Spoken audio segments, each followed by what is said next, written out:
بسم اللہ الرحمن الرحیم الحمدللہ رب العالمین الصلاۃ والسلام علی خاتم النبیین صلی اللہ تعالی علی حبیبہ محمد وعلی آلہ وسلم۔ السلام علیکم ورحمۃ اللہ وبرکاتہ۔ میری آج کی گفتگو میرے ناظرین و سامعین القرآن آیت نمبر 8 سورہ طاہر کے متعلق ہے۔ ترجمہ: اور اللہ کے نیک بندے اپنی حاجت ہونے کے باوجود اپنا کھانا اسارن یتیم کو، مسکین کو اور قیدی کو کھلا دیتے ہیں۔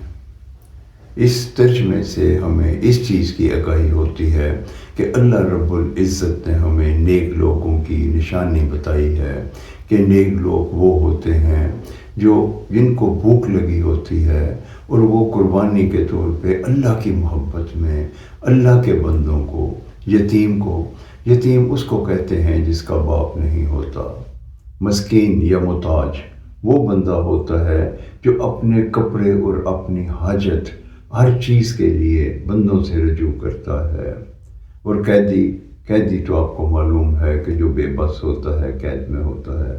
تو اس ترجمے سے ہمیں اس چیز کی آگاہی ہوتی ہے کہ اللہ تعالیٰ نے نیک لوگوں کی نشانی ہمیں بتائی ہے کہ نیک لوگ وہ ہوتے ہیں جو اپنی حاجت ہونے کے باوجود، یعنی خود تو بھوکے ہوتے ہیں مگر اپنا کھانا اللہ تعالیٰ کی محبت میں ان لوگوں کو دے دیتے ہیں جن کو اس کی ضرورت ہوتی ہے۔ اللہ تعالیٰ ہمیں بھی ایسا اثار کرنے کی توفیق عطا فرمائے تاکہ ہم بھی اپنے رب کی نظر میں نیک لوگوں میں شامل ہو جائیں اور دنیا اور آخرت کی کامیابی حاصل کریں۔ آمین یا رب العالمین۔